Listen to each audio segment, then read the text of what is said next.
नमस्कार, आप देख रहे हैं न्यूज 18 राजस्थान और आपके साथ मैं हूं प्रियंका राय। बुलेटिन के आगाज करेंगे बड़ी खबर के साथ। भीलवाड़ा से इस वक्त की बड़ी खबर सामने आ रही है, जहां पर दर्दनाक सड़क हादसा हुआ। ट्रक अनियंत्रित होकर खाई में जा गिरा। ट्रक के कैबिन में फंसे चालक की मौत हो गई। संगरिया चौराहे के निकट यह हादसा हुआ है। हादसे की तस्वीरें भी आपको दिखा रहे हैं, जहां पर एक ट्रक बेकाबू होकर खाई में जा गिरा और हादसे में जो ट्रक का चालक था वो कैबिन में जा फंसा और हादसे में बताया जा रहा है कि ट्रक चालक की मौत हो गई। ये तस्वीर आप देख सकते हैं और अंदाजा लगा सकते हैं कि कितना भयंकर हादसा रहा होगा। फिलहाल किन कारणों से यह हादसा हुआ ये तो पता नहीं चल सका है, जांच के बाद इसका खुलासा होगा। लेकिन ये तस्वीर लगातार आपको दिखा रहे हैं। भीलवाड़ा से ये तस्वीरें हैं जहां पर भीषण सड़क हादसा हुआ है। राहुल कौशिक सहयोगी संवाददाता से भीलवाड़ा से हमारे साथ जुड़ चुके हैं। राहुल, कैसे हुआ यह हादसा और क्या कुछ जानकारी मिल पा रही है इस हादसे को लेकर? जी, भीलवाड़ा के राष्ट्रीय राजमार्ग 148D की यह घटना है। सांगरिया चौराहे के निकट एक ट्रक अनियंत्रित होकर सड़क से उतर के खाई में गिर गया और ये ट्रक कलर की बाल्टियां लेकर जा रहा था।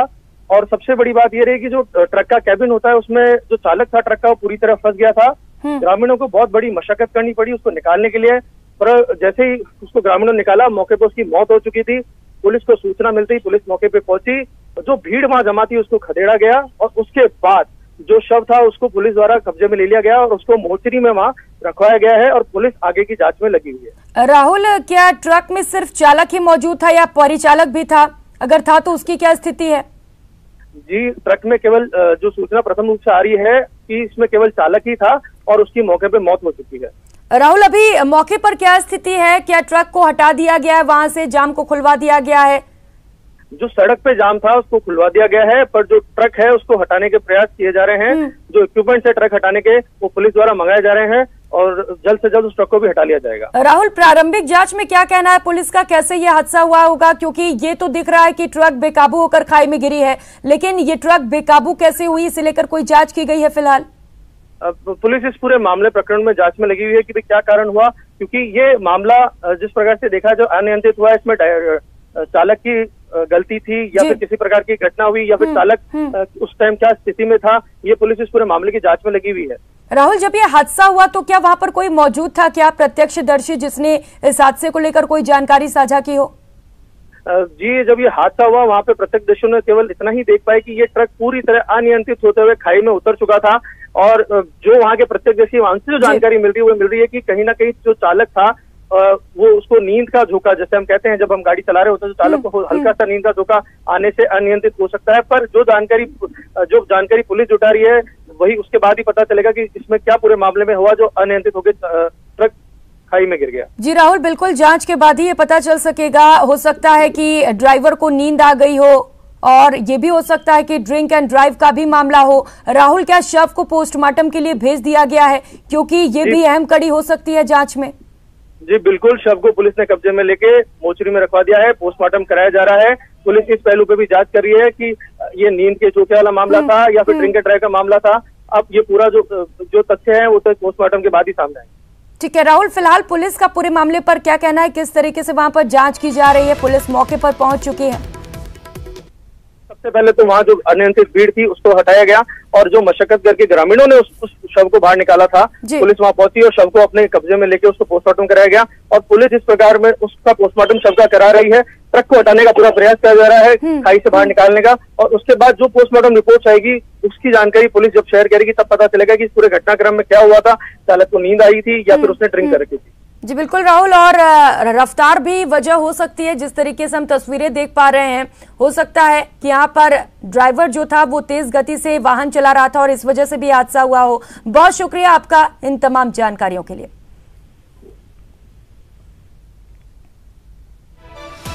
और रुक करेंगे इस बीच आ रही एक और बड़ी खबर का। बीकानेर में दर्दनाक सड़क हादसा हुआ है। ट्रेलर ने बाइक को टक्कर मार दी और हादसे में बाइक सवार 3 युवकों की मौत हो गई है। नोखा रोड पर उदय रामसर के पास ये भीषण हादसा हुआ। तो फिलहाल गंगा शहर पुलिस जांच और पड़ताल में जुटी हुई है। तो बीकानेर से ये बड़ी खबर आपको बता रहे हैं, जहां पर भयंकर हादसा हुआ है और हादसे में 3 लोगों की मौत हो गई है।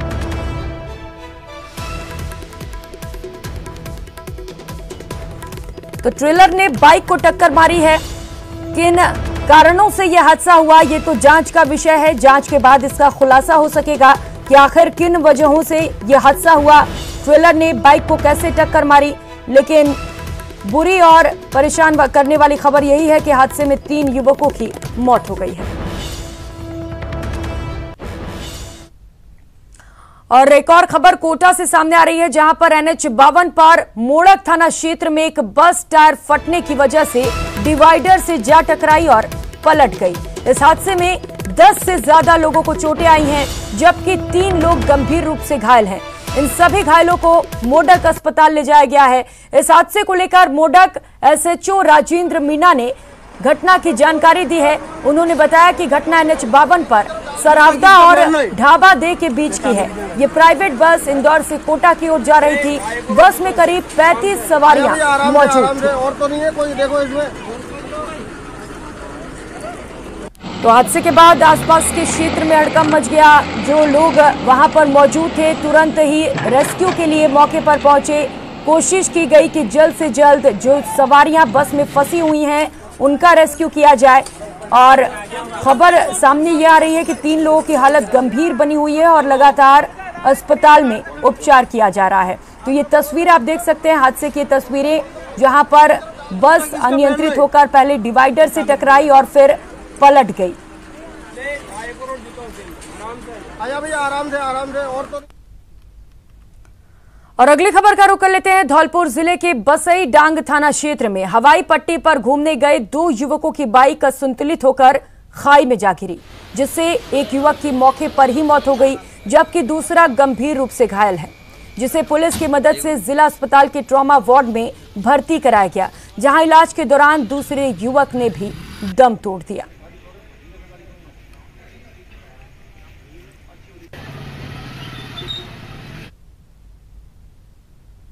जरिए कंट्रोल रूम सूचना मिली थी कि हवाई पट्टी पे कोई एक्सीडेंट हो गया है। थाने से वहाँ पहुँचे, जानकारी की तो हवाई पट्टी से सीधे मोटरसाइकिल से 2 व्यक्ति रनवे पर कूद गए नीचे, करीब 200 फीट गहरी खाई में।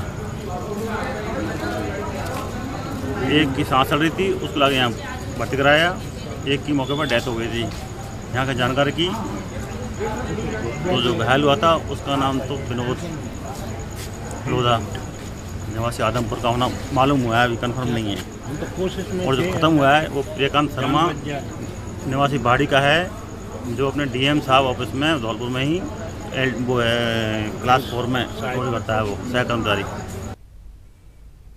बरसात के दौरान मौज मस्ती और पिकनिक आम बात है, लेकिन कभी कभी मस्ती का आलम लापरवाही की वजह से मौत के मातम में बदल जाता है। कुछ ऐसा ही हुआ है जोधपुर में, जहां मंडोर क्षेत्र के बेरी गंगा की पहाड़ियों में बने कुंड में मथानिया के रहने वाले जितेंद्र मेघवाल की डूबने से मौत हो गई। जितेंद्र अपने दोस्तों के साथ यहां मस्ती करने आया था और इसी दौरान लापरवाही की वजह से वो पानी में डूब गया और उसकी मौत हो गई। और खास बात ये रही कि ये पूरी घटना मोबाइल के कैमरे में रिकॉर्ड भी हो गई।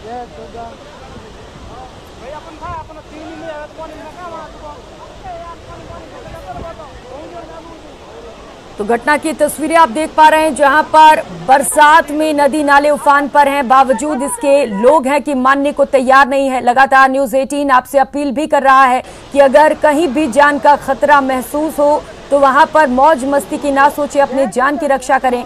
लेकिन बावजूद इसके लोग मानने को तैयार नहीं है और इस तरीके से लगातार अपनी जान गंवा रहे हैं। और बड़ी खबर इस वक्त सवाई माधोपुर से सामने आ रही है, जहां पर 2 युवक डूब गए। 2 युवकों की डूबने से मौत हुई है। नहाने के दौरान दोनों युवक डूबे हैं। अमरेश्वर के कुंड में ये भीषण हादसा हुआ। जयपुर के रहने वाले तारिक और आदिल बताए जा रहे हैं। तो शवों को निकालने की कोशिश लगातार जारी है। न्यूज़ 18 ने सुरक्षा को लेकर पहले भी सवाल उठाए थे, ये खबर दिखाया था, बावजूद इसके यहां पर प्रशासन की ओर से कोई कार्रवाई नहीं की गई और नतीजा ये रहा कि 2 शख्स की डूबने से मौत हो गई है। तो शवों को निकालने के लिए रेस्क्यू ऑपरेशन किया जा रहा है।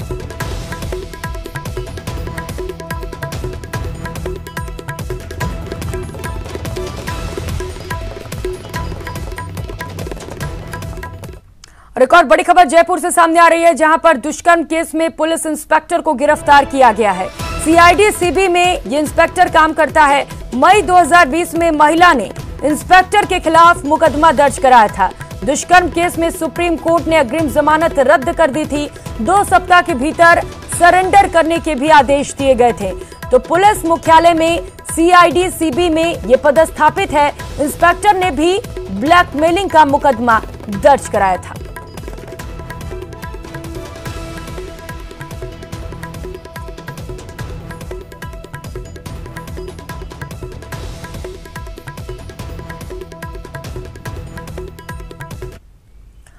और खबर भीलवाड़ा से है। भीलवाड़ा की प्रतापनगर थाना पुलिस ने अवैध बजरी के खिलाफ अपना शिकंजा कसते हुए कार्रवाई की है। पुलिस ने सड़क पर दौड़ रहे अवैध बजरी से भरे ट्रैक्टर ट्रॉली को पकड़कर जब्त किया। इसके साथ ही पुलिस ने पत्थर से भरे ट्रैक्टर को भी पकड़ा है।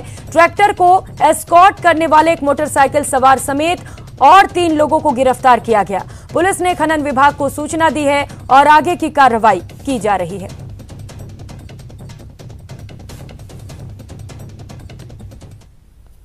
सोपिट रोड पे पहुंचे कि एक ट्रैक्टर आ रहा था, जिसको रुका के चेक किया तो उसमें अवैध बजरी भरी हुई पाई गई, जिसको एक डिटेन कर थाने पर लाए तथा उसको एस्कॉर्ट करने वाले एक मोटरसाइकिल में चालक को भी थाने पर लेकर, साथ ही एक पत्थर का ट्रैक्टर और आया जिसको भी डिटेन कर उसके मैं चालक को थाने पर लेकर खड़ा कराया है। उसकी भी रिपोर्ट डाली है, खनन विभाग को सूचना दी है, कार्रवाई जारी है। और खबरों में आगे बढ़ेंगे। दौसा के देवरी में उस वक्त हड़कंप मच गया जब एक मकान में चोरी हुई और उसका मकान मालिक लापता हो गया। वारदात बीती रात की है, जब चोरों ने अलमारी का ताला तोड़कर लाखों के जेवर चुरा लिए। सुबह जैसे ही घर के लोग जगे तो अलमारी का ताला टूटा हुआ था और घर का सामान बिखरा हुआ था। वहीं मामले में नया मोड़ तब आया जब मकान मालिक कैलाश शर्मा ही गायब मिले, जिसके बाद तत्काल लवान थाना पुलिस को इसकी सूचना दी गई। मौके पर पहुंची पुलिस को घर से कुछ ही दूरी तक किसी व्यक्ति को घसीटने के निशान मिले हैं, जिसके बाद पुलिस मकान मालिक कैलाश शर्मा की तलाश में जुट गई।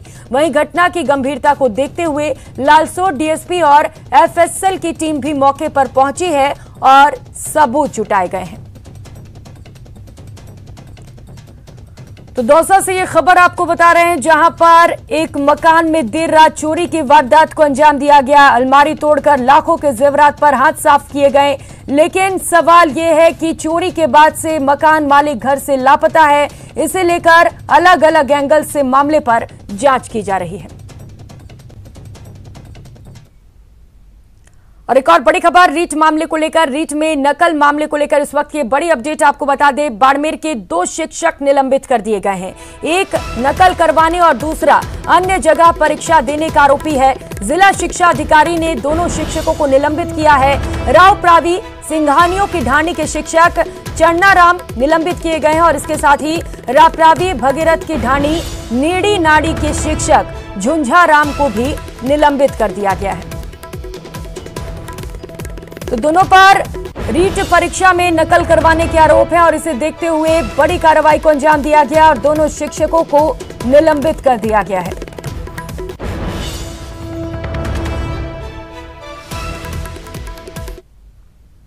और अब बात अलवर की। रामगढ़ थाना क्षेत्र के अंतर्गत मिलकपुर गांव में पूर्व ग्रंथी गुरुबख्श सिंह के केश काटने के मामले का पुलिस ने पर्दाफाश करते हुए 3 आरोपियों को गिरफ्तार कर लिया है। चौथे आरोपी की गिरफ्तारी के लिए टीम लगातार दबिश दे रही है। ये घटना प्रेम प्रसंग में आड़े आ रहे अलावड़ा के सरपंच जुम्मा खान को फंसाने के लिए की गई थी। इसके बाद आरोपी प्रेमिका से निर्बाध रूप से मिल सके और उसके साथ रह सके। पूर्व ग्रंथी के गुरुबख्श के परिचित के बेटे सुंदर ने अपने 3 अन्य साथियों के साथ मिलकर वारदात को अंजाम दिया था। सुंदर का पिता दलबीर सिंह पीड़ित गुरुबख्श को बड़ा भाई मानता है।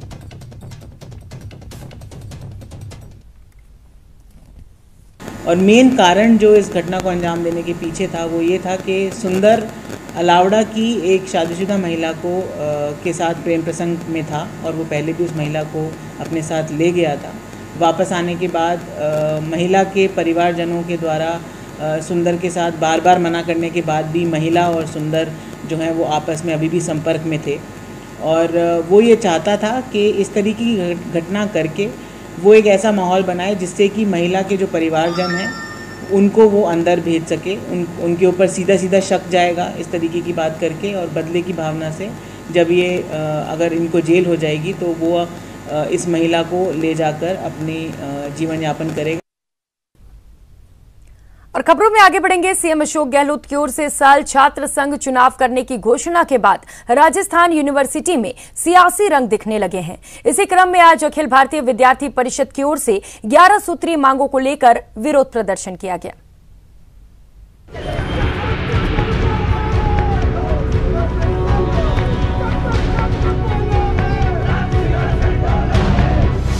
राजस्थान यूनिवर्सिटी में एवीबीपी का हंगामा।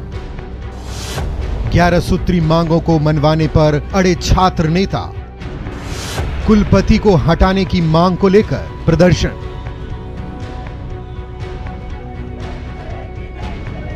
हंगामा हंगामा और सिर्फ हंगामा। जी हां, ये नजारा है राजस्थान यूनिवर्सिटी का, जहां छात्र संघ चुनाव की घोषणा से पहले अखिल भारतीय विद्यार्थी परिषद के छात्र भड़के हुए हैं। यूनिवर्सिटी से वर्तमान कुलपति को हटाने की मांग के साथ छात्र नेताओं ने अपनी 11 सूत्री मांग को लेकर प्रदर्शन किया। छात्र कुलपति सचिवालय की छत पर चढ़ गए और वहां एबीपी का झंडा लहरा दिया।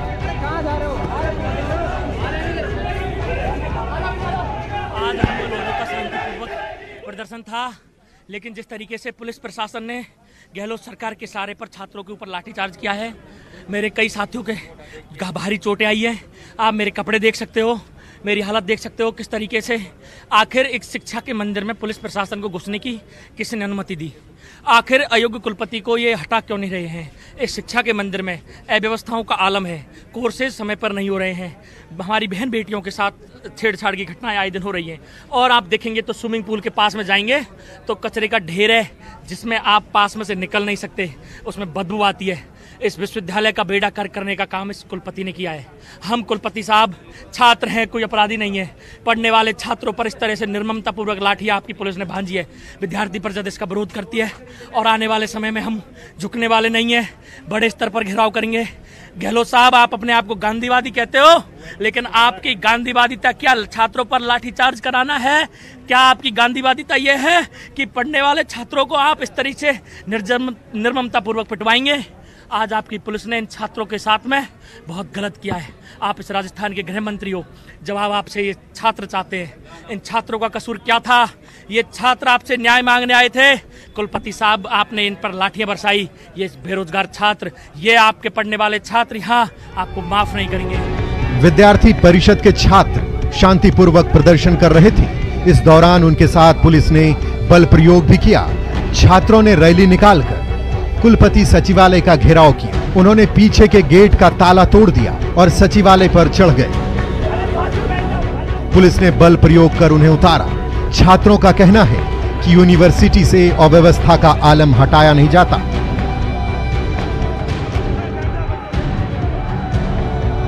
छात्र आज दर दर भटक रहा है। बहुत सी समस्याएं आम छात्र को हो रही है, और जब आम छात्र की समस्या को लेकर हम वीसी के पास जाते हैं तो कहीं ना कहीं वीसी पुलिस को आगे करता है और हमें पुलिस के द्वारा मरवाता है, पिटवाता है। आज देखिए, महाराजा कॉलेज की जमीन की बात अपन कर लें तो विद्यार्थी परिषद पूर्व में भी लगातार संघर्ष किया है। हमने गिरफ्तारी दी है और फिर बार बार पुलिस को आगे लाते हैं और पुलिस हमें जेलों में डालती है। लेकिन ये विद्यार्थी परिषद का कार्यकर्ता है, ये मजबूती से संघर्ष करेगा और हर आम छात्र के हक और अधिकार की लड़ाई हम लड़ेंगे। नरेंद्र यादव, छात्र नेता, राजस्थान विश्वविद्यालय। कोरोना काल के बाद पहली बार छात्र संघ चुनाव होने वाले हैं। उससे पहले छात्र संगठनों का यूनिवर्सिटी की व्यवस्थाओं को सुधारने की मांग को लेकर आंदोलन करना उनकी सियासी रणनीति का हिस्सा है। इसलिए यूनिवर्सिटी प्रशासन इन आंदोलन को नजरअंदाज करने में जुटा है। वहीं छात्र बड़े आंदोलन की धमकी देने में। Lovely, news 18 Rajasthan, Jaipur. और रुक लेते इस बीच एक और बड़ी खबर का। बीकानेर से इस वक्त की बड़ी खबर सामने आ रही है, जहां पर भरभरा कर एक मकान गिर गया। बारिश की वजह से ये मकान गिरा है। पुगल क्षेत्र में देर रात की घटना बताई जा रही है, जहां पर देर रात से ही बारिश का दौर जारी है। मकान में सो रही महिला दब गई है। ग्रामीणों की सहायता से महिला को बाहर निकाला गया है। तो ये तस्वीरें भी आपको दिखा रहे हैं जहां पर देर रात से बारिश का सिलसिला जारी है और इसी वजह से यहां पर हादसा हुआ है। एक मकान गिर गया है और इस मकान में एक महिला दब गई जिसे बाहर निकाला गया है। अचानक एकदम गिर गई। कितने बजे काटा है? कितने बजे गिरा मकान? ये अभी सुबह गिरा है लगभग 9 बजे। आप कहाँ थे उस टाइम? मैं वो मिट्टी ला रहा था, ऊपर डालने के लिए मिट्टी ला रहा था, वो इतने में गिर गई। महिला अंदर सो रहे थे या? अंदर सो रहे थे। अभी डिलीवरी हुई है। कब हुई है डिलीवरी? डिलीवरी 5-7 दिन में।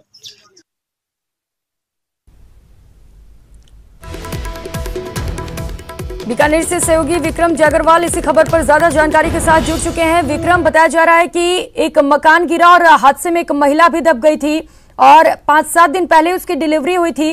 क्या स्थिति है फिलहाल महिला की? जी देखिए, इस हादसे में अच्छी बात ये रही कि जो ग्रामीण है वो तुरंत मौके पर पहुंच गए और इस महिला को जो है वो तुरंत निकाल लिया गया है। हालांकि जो एक बड़ा हादसा हो सकता था उसे ग्रामीणों की मदद से टाल दिया गया है और ये महिला जो है उसको जो है हल्की चोटें ही आई है और वो पूरी तरह से अभी सेफ बताई जा रही है। लेकिन जिस तरीके से ये बारिश का कहर खाजूवाला क्षेत्र में पूरे में देखने को मिल रहा है, कल ही जो दंतौर थाना क्षेत्र में एक मकान की छत गिर जाने से एक ही परिवार के 3 लोगों की मौत हो गई थी और आज पूगल क्षेत्र में इस तरह की ये घटना हुई है और उसमें ये पूरी जो छत है वो नीचे आ गई थी और ये महिला जो है वो इसके नीचे दब गई थी।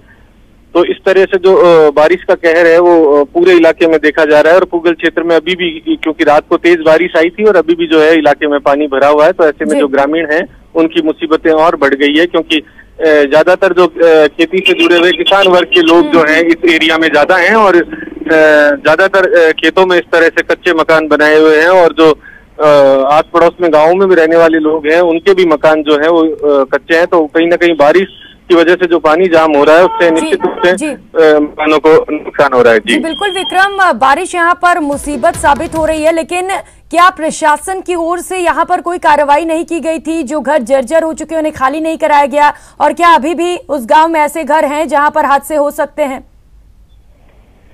देखिए, क्योंकि ये आपदा है और अचानक से जिस तरीके से जो बारिश आ रही है और उससे ये पानी इकट्ठा हो रहा है तो ग्रामीण क्षेत्रों में क्योंकि ड्रेनेज का प्रॉपर सिस्टम नहीं होता है तो ऐसे में प्रशासन के लिए जो है वो बड़ी आफत बन जाती है। हालांकि जो प्रशासनिक अधिकारी हैं जैसे ही बारिश होती है तो बाद में जो है वो पंप सेट निकालकर पानी निकालने का। राहत की बात यह है कि कोई बड़ा हादसा नहीं हुआ, सभी सुरक्षित हैं। बहुत शुक्रिया आपका इन तमाम जानकारियों के लिए।